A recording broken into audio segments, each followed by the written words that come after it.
Good morning and welcome to this morning's reflection. When our Lord stood before Pilate and said, "For this reason I come to testify to the truth," John chapter 18 and verse 37, Pilate answered with a question, and he asked, "What is truth?"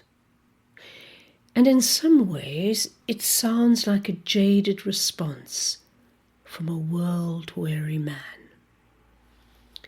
And today there are many who ask Pilate's question, "What is truth?"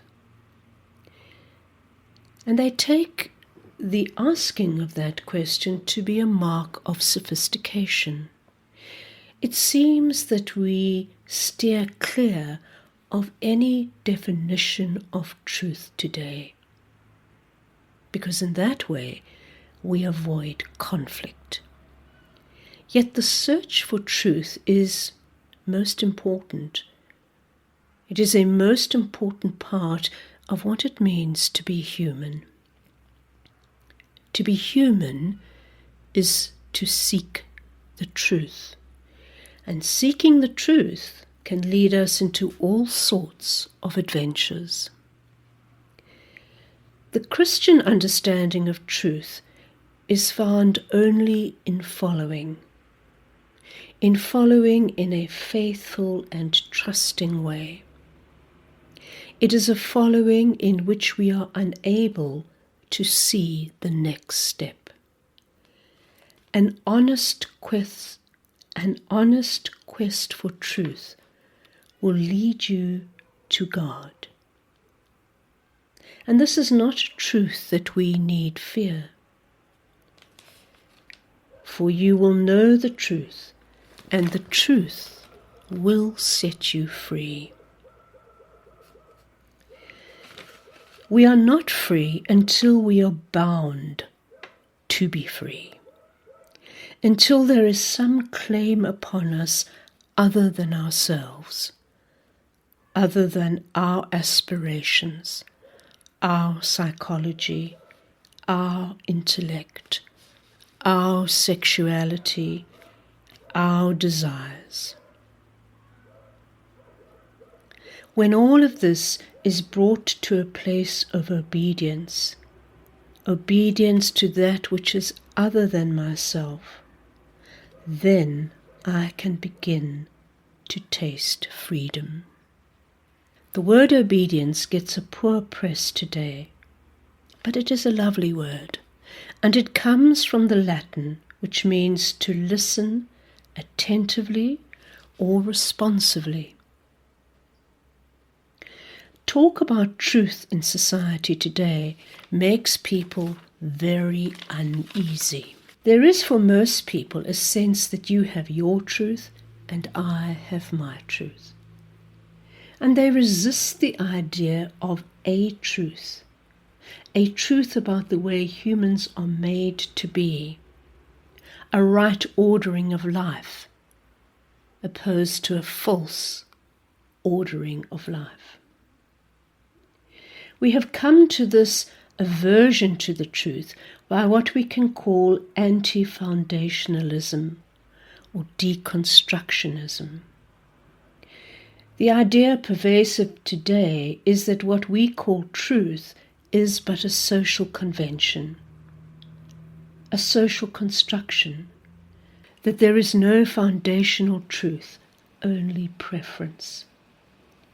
But if there is no foundational truth, what will prevent us from barbarity in all its forms? What is to prevent abuse? What is to prevent rape? What is to stop me using you for my own gain? We Christians have an obligation to contend that there is truth, and all truths serve one truth. There is one truth that binds us together, Christian, Jew, Muslim, believer, non-believer, atheist, secularist, black, white, Asian, and so on. It is important to believe that we are part of one world that is brought into being and directed toward the one who said, "I am the way and the truth and the life."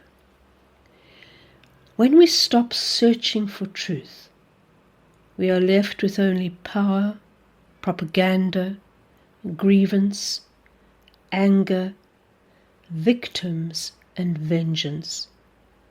Our world is increasingly like this because we have stopped believing that there is a truth. Christians have a great obligation for God's world. This is the world of God's creating and redeeming love. We have an obligation to draw humanity together. People need some kind of belief system, a way of putting things together amid stories and rituals, a way of making sense of things. And so, as Christians, we need to press for the unity of truth, for the reality of truths which must of necessity be one. But we need to be careful as Christians. Christians claiming to possess truth can be destructive to the promotion of public discussion, to the promotion of engagement, of people listening and hearing so that progress can be made. If we claim to possess and control the truth, we can be cast as enemies of open and safe discussion.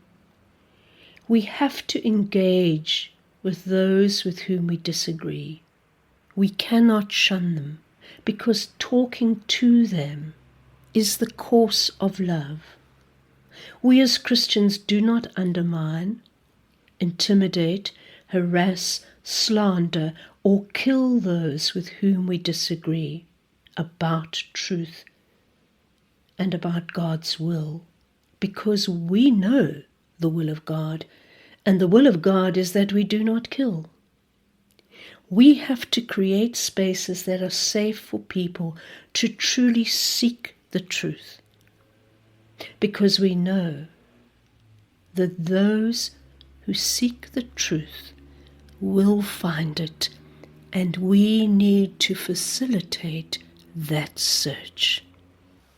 May you be blessed today as you consider how you might facilitate those you know, those you love, coming to a place of discovering the truth for themselves through the action and work of the Holy Spirit. Not because you have imposed truth on them, but because they have discovered it in the most delightful and awe-inspiring way, a way that brings them into the fold of God's love. May you be blessed. Amen.